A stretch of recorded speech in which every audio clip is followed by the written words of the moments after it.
दोस्तों आज के इस वीडियो में यहाँ पे फिजिक्स का जो सब्जेक्टिव सीरीज है उसी को आगे बढ़ाते हुए अगला जो है सीरीज यहाँ पे मैं लाया हूँ, जिसमें से आज आगे कुछ इंपॉर्टेंट सब्जेक्टिव क्वेश्चंस को यहाँ पे कवर करेंगे जो कि आपके बोर्ड एग्जाम में इनमें से कुछ क्वेश्चंस आपको सब्जेक्टिव क्वेश्चंस देखने को मिल जाएगा। तो चलिए दोस्तों शुरू करते हैं। साथ ही साथ इससे पहले मैं बता दूँ, अगर आप हिंदी, इंग्लिश और उर्दू के राइटर्स का नाम बिल्कुल ट्रिक के द्वारा याद नहीं किए हैं तो आप प्लेलिस्ट में जाकर के उसका ट्रिक का वीडियो देख लें, वहाँ से आपको काफ़ी हेल्पफुल होगा। आपको बिल्कुल भी दिमाग पे जोर नहीं डालना पड़ेगा याद करने के लिए। साथ ही साथ आप वहाँ पे टेस्ट लगा पाएंगे और अच्छी तरह से याद कर पाएंगे। तो चलिए दोस्तों शुरू करते हैं। तो जैसे कि आप क्वेश्चन देख पा रहे हैं, कह रहा है आवेश संरक्षण का सिद्धांत, law of conservation of charge. आवेश संरक्षण का सिद्धांत इंग्लिश में बोलते हैं law of conservation of charge. तो ये पूछ दिया जाता है एग्ज़ाम में। तो आवेश संरक्षण का सिद्धांत से आप क्या समझते हैं? तो किसी के भी संरक्षण का अगर सिद्धांत आएगा तो दे देना है। यहाँ पे आवेश है तो क्या लिखेंगे? आवेश न तो उत्पन्न किया जा सकता है, यानी कि चार्ज न तो उत्पन्न किया जा सकता है और न ही नष्ट, इसे केवल एक वस्तु से दूसरे वस्तु में ट्रांसफ़र किया जा सकता है। अर्थात कुल आवेश क्या रहता है? संरक्षित रहता है, यानी कि कुल आवेश जो है वो कंजर्व्ड रहता है। क्या रहता है? कंजर्व्ड रहता है, यानी कि बिल्कुल कांस्टेंट रहता है। ठीक है, ध्यान रखना है। उसी तरह से ऊर्जा संरक्षण का भी सिद्धांत आपको देखने को मिलेगा। तो यहाँ पे आवेश है तो यहाँ पे क्या लगाएंगे? ऊर्जा लगाएंगे। ऊर्जा न तो उत्पन्न किया जा सकता है और नहीं नष्ट, इसे केवल एक वस्तु से दूसरे वस्तु में ट्रांसफ़र किया जा सकता है। ठीक है, अर्थात कुल ऊर्जा क्या रहता है? संरक्षित रहता है। तो उसी तरह यहाँ पे चूँकि आवेश बोल रहा था, यहाँ पे क्या लगाना पड़ेगा? आवेश न तो उत्पन्न किया जा सकता है और न ही नष्ट किया जा सकता है, इसे केवल एक वस्तु से दूसरे वस्तु में ट्रांसफ़र किया जा सकता है। अर्थात कुल आवेश क्या रहता है?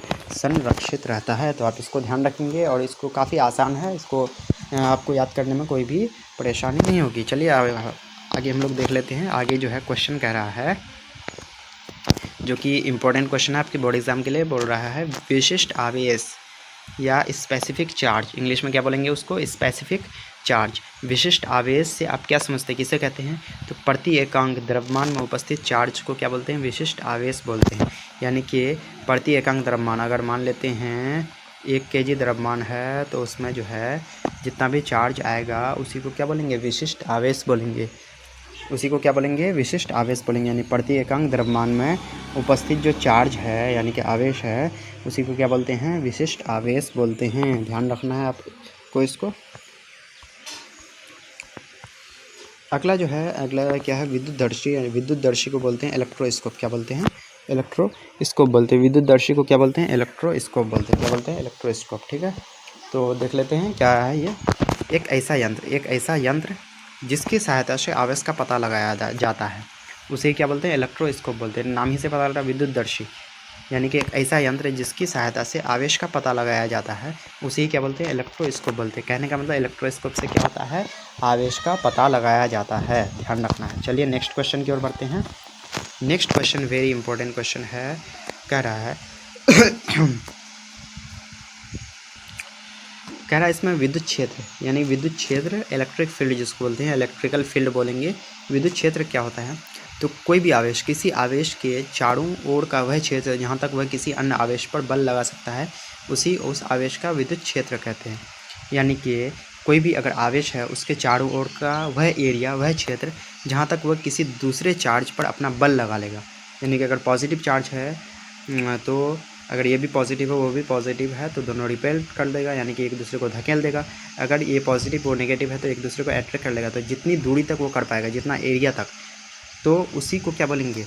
उस आवेश का विद्युत क्षेत्र बोलेंगे। क्या बोलेंगे? उस आवेश का विद्युत क्षेत्र बोलेंगे। तो उम्मीद करता हूँ ये आपको समझ में आ गया होगा। चलिए अब हम लोग नेक्स्ट क्वेश्चन की ओर देखते हैं। नेक्स्ट क्वेश्चन है विद्युत तीव्रता। विद्युत तीव्रता इलेक्ट्रिकल इंटेंसिटी बोलते हैं, या फिर इसको दूसरा नाम है electrical field intensity. Electrical field intensity. तो विद्युत तीव्रता विद्युत क्षेत्रीय तीव्रता भी बोला जा सकता है। ठीक है, सेम चीज़ है।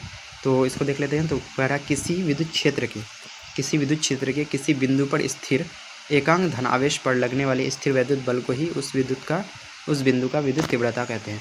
तो जिस तरह से आपको विद्युत क्षेत्र अगर समझ में आ गया होगा तो इसको समझने में दिक्कत नहीं है। कोई भी अगर विद्युत क्षेत्र है उसका अगर कोई बिंदु है उसमें अगर कोई पॉइंट चार्ज है, कोई पॉइंट पॉजिटिव चार्ज है, ठीक है, तो उस पर जो लगने वाला स्थिर वैद्युत बल है उसी को उस बिंदु का विद्युत तीव्रता कहते हैं। तो लगने वाला जो स्थिर विद्युत बल है उसी को उस बिंदु का क्या बोलते हैं? विद्युत तीव्रता बोलते हैं। कोई भी अगर एकांक पॉजिटिव चार्ज है उस पर जो स्थिर विद्युत बल लगता है उस बिंदु का क्या कहलाता है, वो विद्युत तीव्रता कहलाता है। अब अगला जो क्वेश्चन है वो है विद्युत विभव। क्या है विद्युत विभव? क्या है विद्युत विभव? ठीक है, तो अगर आप जो है इसका एसआई यूनिट और जो है डायमेंशन का अलग से मैं वीडियो बना चुका हूँ, आपको फिजिक्स के प्लेलिस्ट में मिल जाएगा, इसलिए मैं यहाँ पे कुछ कुछ का छोड़ दिया हूँ। एसआई यूनिट और डायमेंशन उसको मैं एक वीडियो में बता चुका हूँ। एसआई यूनिट का अलग वीडियो है और डायमेंशन का एक अलग वीडियो है, यानी कि 2 वीडियो में एसआई यूनिट और डायमेंशन को मैं बता चुका हूँ, उसको आप जाकर के देख लेंगे और नोट डाउन कर लेंगे। अगला विद्युत विभव, यानी कि जिसको इंग्लिश में बोलेंगे इलेक्ट्रिकल पोटेंशियल। क्या बोलेंगे? Electrical potential. तो एकांक धनावेश यूनिट पॉजिटिव चार्ज को अनंत से किसी विद्युत क्षेत्र के किसी बिंदु तक, यानी कि एकांक धनावेश को अनंत से किसी भी विद्युत क्षेत्र के किसी बिंदु तक जो लाने में किया गया कार्य है उसी को उस बिंदु का विद्युत विभव कहते हैं। कहने का मतलब है यहाँ पे, ठीक है, यहाँ पे जो कहने का मतलब है वो ये, जो एकांक धनावेश है, क्या है? एकांक धनावेश है और उसको अनंत से ला रहे हैं, अनंत से कोई भी विद्युत क्षेत्र में लेके आ रहे हैं, तो विद्युत क्षेत्र का अगर किसी बिंदु तक लाने में जो कार्य किया गया है उसी को उस बिंदु का विद्युत विभव कहते हैं। क्या बोलते हैं? विद्युत विभव कहते हैं। कोई एकांक धनावेश है उसको अनंत से विद्युत क्षेत्र के किसी बिंदु तक लाने में किया गया कार्य को ही क्या बोलते हैं? विद्युत विभव कहते हैं। ठीक है, अब हम लोग आते हैं विद्युत द्विध्रुव इलेक्ट्रिक डाइपोल। क्या है? इलेक्ट्रिक डाइपोल है। तो इसको किस तरह डिफाइन करेंगे? तो यदि दो समान एवं विजातीय आवेश, यानी कि दो समान होना चाहिए, वैल्यू समान होना चाहिए, लेकिन क्या होना चाहिए? विजातीय आवेश होना चाहिए, यानी कि एक पॉजिटिव होना चाहिए तो एक नेगेटिव, एक दूसरे के बहुत निकट हो, तब आवेश के ऐसे सिस्टम को इलेक्ट्रिक डाइपोल बोलते हैं। यानी कि कोई दो समान आवेश है, उसका जो है वैल्यू क्या होना चाहिए? समान होना चाहिए। कोई दो समान आवेश है, ठीक है, लेकिन वो विजातीय है, यानी कि सेम कैटेगरी का, सेम जाति का नहीं है। कहने का मतलब एक नेगेटिव है तो दूसरा पॉजिटिव है, तो एक दूसरे के अगर बहुत ही ज़्यादा निकट हो ना, तो तब आवेश के ऐसे सिस्टम को ही क्या बोलते हैं? इलेक्ट्रिक डाइपोल, यानी कि विद्युत द्विध्रुव बोलते हैं। क्या बोलते हैं? विद्युत द्विध्रुव बोलते हैं। अब इसी से रिलेटेड है विद्युत द्विध्रुव आघूर्ण, जो कि बोर्ड में काफ़ी बार पूछा जा चुका है, जिसको इंग्लिश में बोलते हैं electric dipole moment. Electric dipole moment, तो इसको किस तरह से हम लोग डिफाइन करेंगे? तो किसी विद्युत द्विध्रुव के किसी एक आवेश एवं उसके बीच की दूरी के गुणनफल को ही इलेक्ट्रिक डाइपोल मोमेंट कहते हैं। नहीं, कोई विद्युत द्विध्रुव है, उसके किसी एक आवेश एवं उसके बीच की दूरी के गुणनफल, कोई एक आवेश यानी कि Q और उसके बीच की दूरी के गुणनफल, यानी कि दूरी क्या होगा? R के गुणनफल को ही क्या बोलते हैं? इलेक्ट्रिक डाइपोल बोलते हैं। मोमेंट यानी कि विद्युत द्विध्रुव आघूर्ण बोलते हैं। ठीक है, इसको टॉर्क से ये डिनोट करते हैं। तो टॉर्क इक्वल टू क्या हो गया? Q मल्टीप्लाई R, यानी कि आवेश गुना उसके बीच की दूरी। तो ये काफ़ी इंपॉर्टेंट क्वेश्चन है आपके एग्ज़ाम के पॉइंट ऑफ व्यू से। तो उम्मीद करता हूँ आपको ये वीडियो पसंद आया होगा। ठीक है, आगे देख लेते हैं अगला क्वेश्चन क्या कर रहा है। अगला क्वेश्चन कर रहा है समविभवीय सतह, जिसको बोलते हैं इंग्लिश में इक्वी पोटेंशियल। इक्वी मतलब सम, बराबर, पोटेंशियल मतलब विभव, यानी कि समविभवीय सतह, यानी सरफेस मीन सतह। तो समविभवीय सतह किसे कहते हैं? तो नाम से ही पता लग रहा है, ऐसा सतह जिसके प्रत्येक बिंदु का विभव क्या हो? समान हो। ऐसा सतह जिसके प्रत्येक बिंदु का विभव क्या हो? समान हो। ऐसे सतह को क्या बोलेंगे? समविभवीय सतह, यानी कि इक्वी पोटेंशियल सरफेस कहेंगे उसको। अब हम लोग इसका जो है इंपॉर्टेंट क्वेश्चन देख लेते हैं। इंपॉर्टेंट क्वेश्चन क्या है? जो समविभवीय सतह के गुण, समविभवीय सतह के गुण, properties of equipotential surface, properties of equipotential surface. तो वेरी इंपॉर्टेंट क्वेश्चन है, इसको आप ज़रूर देखेंगे। तो चलिए हम लोग एक एक करके देखते हैं। तो समविभवीय जो सॉरी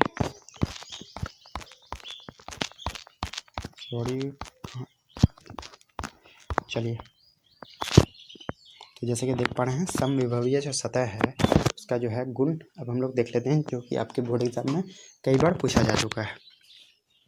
तो एक एक करके देखते हैं।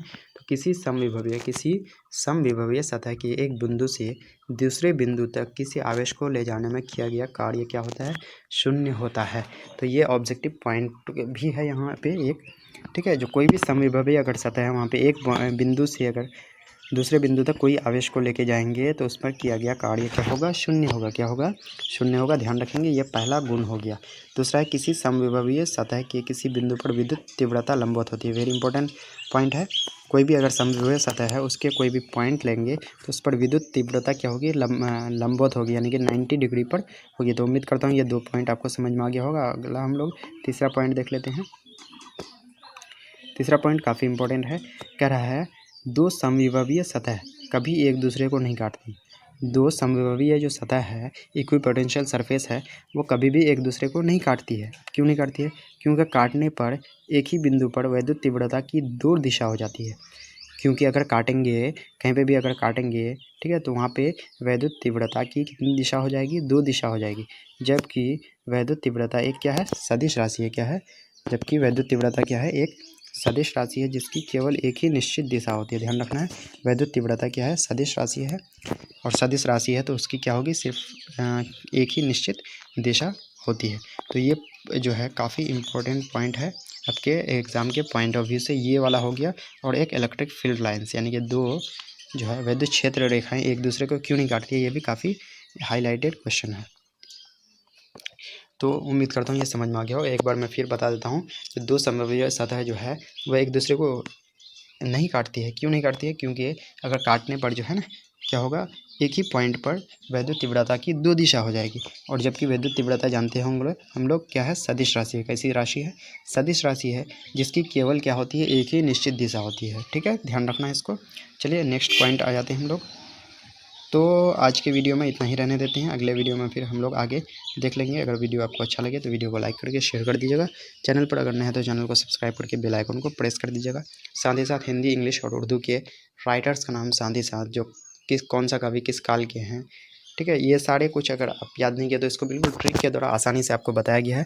साथ ही साथ क्वेश्चन आंसर टेस्ट भी करवाया गया है।